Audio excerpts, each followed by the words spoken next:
The unexpected welcome. The Vorthok Empire had conquered 17 star systems in the past decade. Their dark metallic warships, each one larger than most space stations, moved through the void with the confidence of absolute power. Admiral Crystal stood on the bridge of his flagship, the Dominion's Fist, watching the tactical display show their approach to the Kepler 442 system. His forearms crossed behind his back, his crimson eyes studying the data with cold calculation. Admiral General Vexamer approached, his heavy footsteps echoing through the bridge. Our scouts report unusual activity in this system. The inhabitants call themselves humans, and they appear to have established some form of colony on the fourth planet. Crystal's mandibles clicked in what passed for amusement among his species. Another primitive species playing at civilization. How many ships do they have? Approximately 50 vessels, sir. Small to medium class. Nothing that registers as a significant threat on our sensors. 50 ships, Crystal repeated, his voice carrying the weight of countless victories. We bring 300 of the Empire's finest warships, and they have 50. This will be over before the day cycle ends. The Vorthok fleet emerged from hyperspace like a dark cloud, their massive vessels blocking out the light from the system's star. Each ship bristled with weapons, capable of cracking planetary crusts, their shields humming with enough energy to power entire civilizations. The formation was perfect, intimidating, designed to strike fear into the hearts of any species that dared to look upon it. On the fourth planet, in the human colony of New Horizons, the arrival was detected immediately. Captain Sarah Chen was in the middle of her morning coffee when Lieutenant Marcus Webb burst into her office aboard the exploration vessel Wanderer's Dream. "Captain, we've got company," Webb said, his voice carrying more curiosity than alarm. "Big company, really big." Sarah set down her mug and looked at the tactical display Webb had pulled up on her wall screen. The sight that greeted her was certainly impressive. 300 alien warships, each one looking like it could probably take on half their fleet single-handedly. She whistled low. "Well, that's something you don't see every day," she said, settling back in her chair. "Have they tried to communicate?" "Just started, ma'am. They're broadcasting on all frequencies. Universal Translator is working on it now." The speakers crackled to life, and Admiral Crystal's voice filled the room. The translation software gave his words a mechanical quality, but the imperial arrogance came through clearly. "Primitive inhabitants of this system, you now stand before the might of the Vorthok Empire. Your worlds, your resources, your very lives belong to us now. You have one solar rotation to surrender completely and prepare for integration into our domain. Resistance will result in the complete annihilation of your species.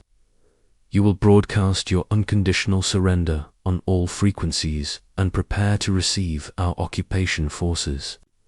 Sarah blinked, looked at Webb, then back at the screen. A smile tugged at the corner of her mouth. Did he seriously just demand we surrender in one day, or he'll wipe us out? Webb was grinning now too. "Yes, ma'am, that's exactly what he said. And he said it with such dramatic flair too. You will broadcast your unconditional surrender. I mean, who talks like that? Someone who's watched too many old Earth movies about evil empires, apparently." Sarah leaned forward and activated the communication system. "This is Captain Sarah Chen of the human vessel Wanderer's Dream. We received your message, and I have to say, that was quite the introduction. Very dramatic. Did you guys practice that speech, or does it just come naturally? On the bridge of the Dominion's Fist, Every Vorthok officer froze.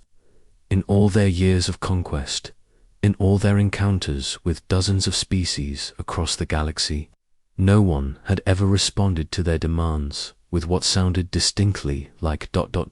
amusement. Crystal's mandibles clenched. Repeat that transmission. The human voice came through again, and this time there was definitely laughter in the background.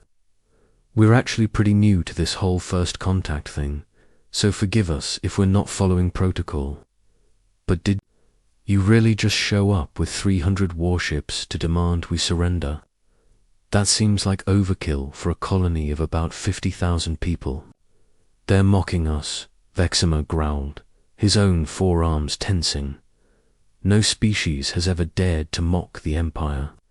Perhaps they don't understand the gravity of their situation, Crystal said, though his voice carried a note of uncertainty. We will demonstrate our power. Prepare the convergence cannons. Target their largest vessel. Back on the Wanderer's Dream, Webb was monitoring the alien fleet's energy signatures. Captain, they're powering up weapons. Big ones. Are they now? Sarah finished her coffee and stood up. Well, I suppose we should probably raise shields then. Can't have our new friends accidentally hurting someone. Shields up, ma'am. Should I alert the fleet? Sure, but keep it casual. No need to get everyone worked up over a misunderstanding.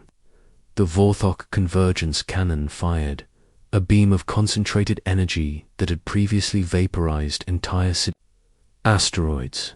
It streaked across space toward the Wanderer's Dream with enough force to reduce the ship to component atoms. The human shields absorbed it completely, not deflected, not partially blocked, absorbed as if the massive energy discharge had been nothing more than a gentle spring breeze. On the Vorthok flagship, alarms began sounding. Officers scrambled to check their instruments, certain that something had malfunctioned. The energy readings from their most powerful weapon showed it had fired correctly, but the target was completely unharmed. What just happened? Crix demanded. Sir, our convergence cannon fired successfully, but their shields absorbed the entire blast. The energy dissipated harmlessly. That's impossible. Our convergence cannons can crack planetary shields. Sir, their technology appears to be significantly more advanced than our initial assessments suggested. Meanwhile, on the human ship, Sarah was back to sipping her coffee, while Webb checked the shield status. Any damage? She asked. None, ma'am. Shields barely registered the hit. Actually, the energy absorption efficiency was better than expected. Engineering says we could probably take about 1,000 more hits like that before we'd need to worry. Sarah activated the communication system again. Thanks for the light show, folks. Very impressive. Though I have to ask, was that supposed to be some kind of demonstration? Because if so, you might want to recalibrate your weapons. That barely registered on our sensors. The bridge of the Dominion's fist fell silent. Every officer stared at their instruments, then at each other, then at Admiral Crystal. In the 300-year history of the Vorthok Empire, no one had ever casually dismissed their most powerful weapon as barely registering. Sir, Vexima said quietly, perhaps we should reconsider our approach. Reconsider, Crystal's voice rose an octave. We are the Vorthok Empire. We have conquered 17 star systems. We do not reconsider our approach to primitives. With respect, Admiral, they may not be as primitive as we assumed. The human voice came through the speakers again, and this time there was definitely amusement in it. Look, we appreciate that whole intimidating empire thing you've got going on, but maybe we could try a different approach. How about you come over for coffee? We've got some really good stuff from our hydroponics bays. And we could talk about this whole situation like civilized beings. They're inviting us for coffee, Webb reported, unnecessarily.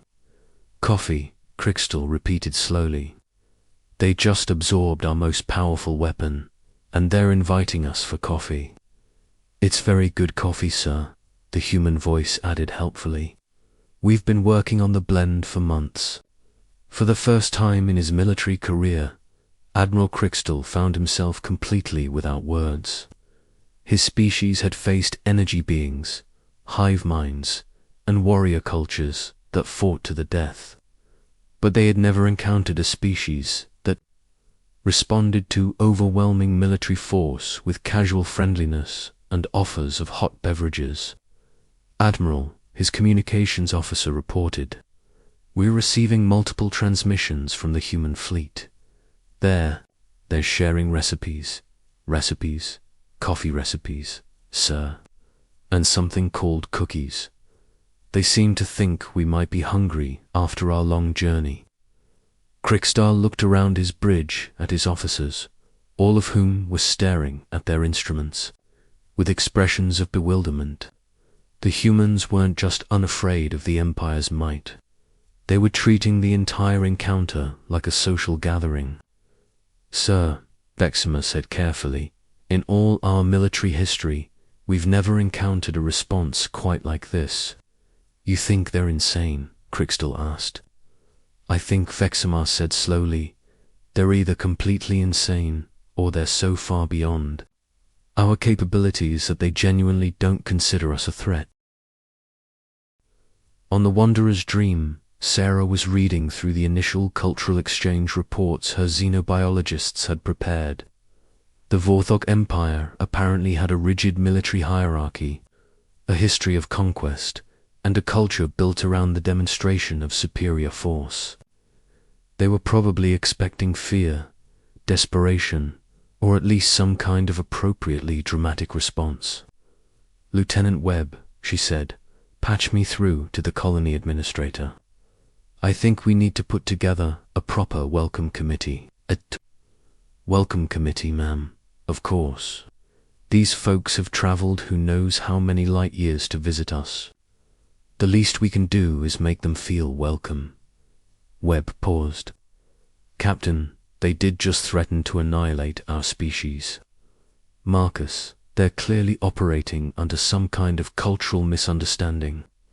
They think the way to make friends is to show up with overwhelming force and demand submission. It's probably worked for them before, but that's not how we do things." "How do we do things?" Sarah grinned.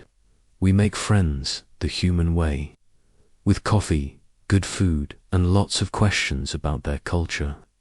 Trust me, by the time we're done, they'll be wondering why they ever thought conquest was a good idea." When laughter becomes legendary, 3 hours later. Admiral Crystal stood in the docking bay of the Wanderer's Dream, surrounded by his most elite guards, trying to process what had just happened. The humans had not only accepted his request for a diplomatic meeting, but had sent a shuttle to escort his party over. The shuttle pilot, a cheerful human woman named Rodriguez, had spent the entire journey asking about Vorthok culture, their homeworld, and whether they'd ever tried pizza. Admiral Captain Chen approached with a warm smile, extending her hand in the human gesture of greeting. "Welcome aboard the Wanderer's Dream. I'm Sarah Chen. Thank you for accepting our invitation." Crystal stared at the extended hand, then at the woman who had just thanked him for accepting an invitation that he had demanded. Behind her, dozens of human crew members were going about their duties with casual efficiency, many of them glancing over with curious but friendly expressions. "You ... invited us," he said slowly.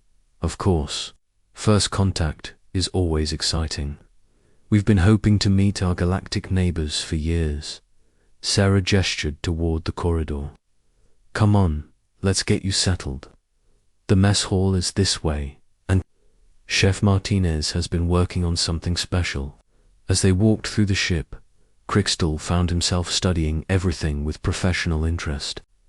The humans' technology was indeed more advanced than anything in the Empire's archives, but what struck him most was the atmosphere. There was no fear, no tension, no sense of a ship on military alert. Crew members nodded politely as they passed, and several actually smiled. "Your crew seems very relaxed," General Vexmer observed. "Why wouldn't they be?" Sarah asked. "We're making new friends. That's cause for celebration, not concern." They entered the mess hall, where about 30 human crew members were gathered around several tables. The moment they saw the Vorthok delegation, a cheer went up. "Welcome to the neighborhood," someone called out. "Hope you're hungry," another added. "We've got questions about your ship design." Crystal S guards tensed, but the humans' enthusiasm was so genuine that even the most paranoid military mind couldn't interpret it as a threat. Lieutenant Webb approached carrying a tray of steaming mugs.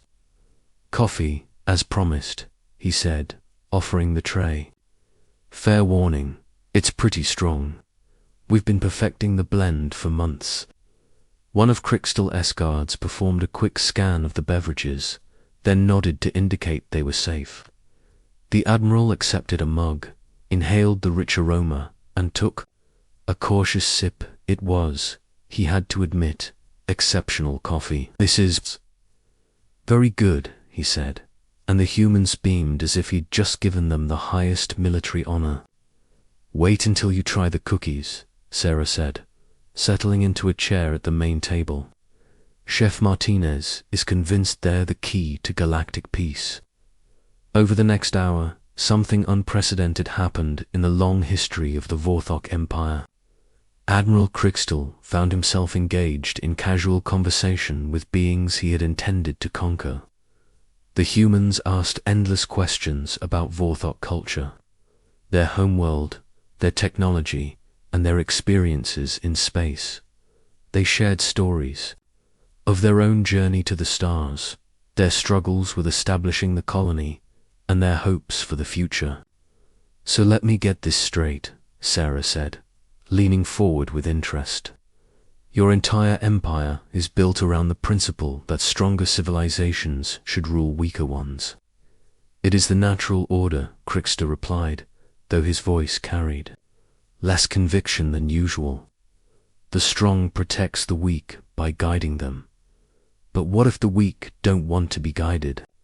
Then they are destroyed, and the galaxy becomes more efficient." The humans exchanged glances, and Sarah nodded thoughtfully. "That's certainly one way to look at it. But what about cooperation? What about the idea that different species might have different strengths that could benefit everyone?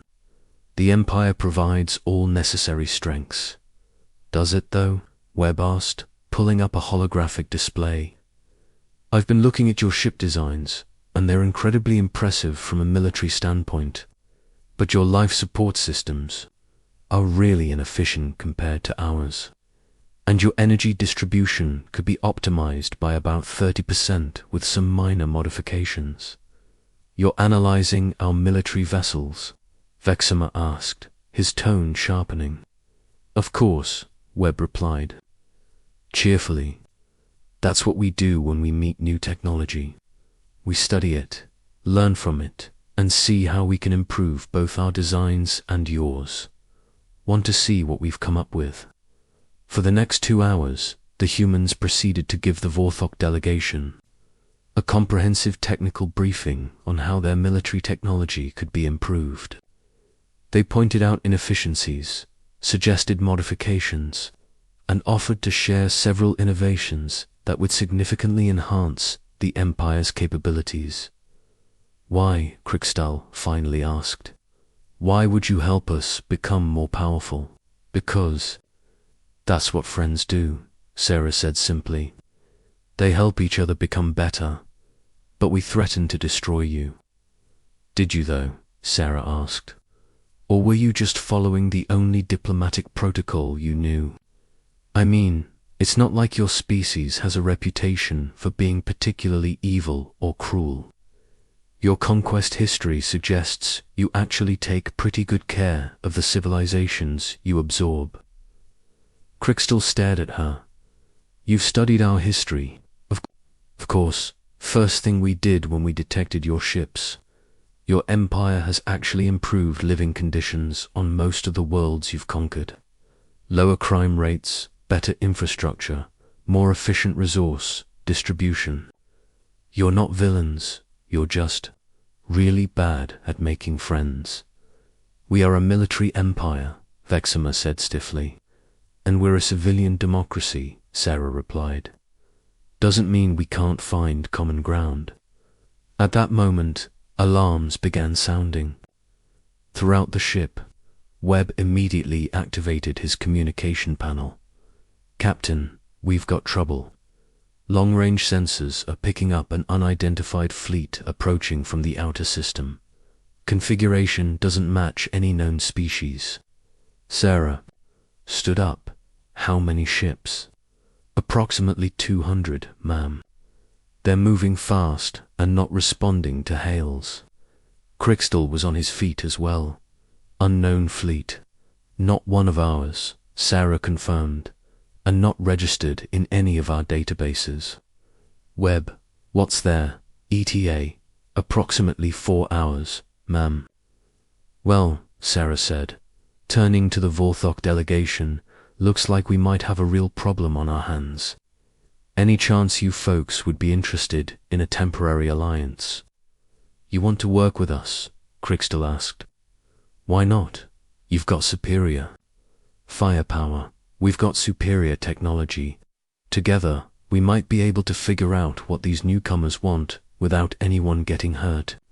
And if they prove hostile, Sarah's smile took on a slightly sharper edge. Then we'll show them what happens when you mess with the Neighborhood Watch program. 2 hours later, the combined human Vorthok fleet was positioned in a defensive formation unlike anything either species had ever deployed.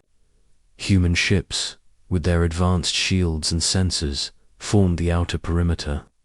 Vorthok vessels, with their massive weapons and armor, anchored the inner defense grid. The two fleets were sharing tactical data, coordinating targeting systems, and working together with an efficiency that surprised everyone involved. This is unprecedented, Vexima observed from the bridge of the Dominion's fist. Our tactical coordination with the humans is actually superior to our coordination with other Empire fleets. Their command structure is very different from ours, Crystal noted. Less hierarchical, more collaborative. It's effective. The approaching fleet finally responded to communication attempts. The voice that came through the speakers was cold, mechanical, and utterly without emotion. Unknown vessels, you are in violation of collective territory. Withdraw immediately or be assimilated. Assimilated? Sarah asked over the joint communication channel. That doesn't sound friendly. The collective does not negotiate, the voice continued. You will surrender your vessels and submit to integration. Resistance is futile. Oh, for crying out loud, Webb muttered. Are we seriously dealing with space zombies now? Space zombies, Crystal asked. Collective consciousness, forced assimilation, mechanical voices saying resistance is futile, Sarah explained. It's like someone took every bad science fiction cliché and made it real. Should we attempt diplomacy? Veximor asked, with a collective that assimilates other species by force. Sarah shook her head. I don't think these are the kind of neighbors you invite over for coffee. The collective fleet opened fire without further warning. Their weapons were different from anything either humans or Vorthok had encountered, energy disruptors that seemed designed to specifically target biological neural networks. Clever, Webb observed as the human shields absorbed the attack. They're trying to knock out our crews without damaging our ships. They want to capture our vessels intact. Our shields are holding, Krikstar reported, but these weapons are having some effect on our crew. Neural disruption is causing disorientation. Try rerouting power through your secondary systems, Sarah suggested. We can share our shield harmonics to help protect your crews. For the next hour, the battle raged with an intensity that surprised everyone. The collective was relentless, methodical, and apparently had unlimited resources. But the combined human Vorthok fleet was proving to be more than a match for their tactics. They're adapting to our attacks, Vexamar reported. Standard Imperial doctrine would be to retreat and regroup. Good thing we're not following standard Imperial doctrine, Sarah replied. Webb, have you figured out their command structure? Working on it, ma'am. They appear to have a central coordination vessel about 2 kilometers behind their main line. If we could disrupt that, the entire fleet would lose coordination, Krikstar finished. But it's heavily defended, not from the right angle, Sarah said, studying the tactical display. Admiral, what if we created a diversion with your main fleet while a small group of our ships tried to reach their command vessel? That would be extremely dangerous for your ships. That's what friends are for. The plan worked perfectly. The Vorthok fleet engaged the main collective force with devastating effect, their massive weapons tearing through the enemy formations. Meanwhile, 3 human ships used their superior speed and maneuverability to slip through the chaos and target the collective command vessel. The disruption was immediate and complete. The collective fleet simply stopped fighting. Their ships drifted aimlessly, their crews apparently cut off from their central coordination. Well, Sarah said, as the combined fleet regrouped, that was educational. Indeed, Krikstar agreed. The humans of Earth have a saying, do they not? The enemy of my enemy is my friend. Something like that. Though I'd prefer to think of it as neighbors helping neighbors. 3 days later, Admiral Krikstar stood in the communications center of the Dominion's Fist, preparing to file his report to the Vorthok High Command. General Vexamer stood beside him, both of them still trying to process what had happened. Sir, Vexamer said quietly, what exactly are we going to tell them?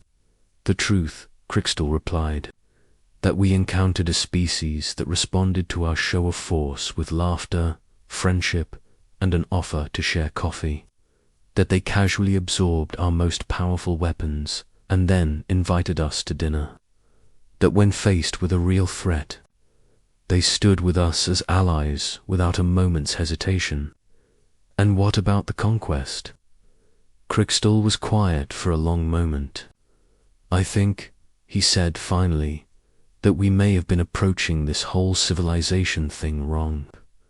Perhaps it's time the Empire learned a new way to make friends, by offering coffee instead of demanding surrender. It's a start. As the fleet prepared to depart, carrying news of humanity back to the Empire, they left behind something unprecedented in their long history. A standing invitation to return, not as conquerors, but as friends. The humans, for their part, were already planning their next coffee blend. They had a feeling they were going to have a lot more visitors in the future. Word spread quickly through the galactic community. The Vorthok Empire, terror of 17 star systems, had met a species that laughed at their threats and offered them coffee. The humans, who had faced down one of the most powerful military forces in the galaxy with nothing but friendship and superior technology, had made allies instead of enemies. And somewhere in the vast expanse of space, other species began to wonder, what kind of people were these humans, and could they really be as fascinating as the stories suggested? The answer, as many would soon discover, was that they were even more interesting than the stories indicated. After all, any species that could turn a potential conquest into a coffee date was clearly worth getting to know. The legend of the humans who laughed at the Empire was just beginning. Asterisk.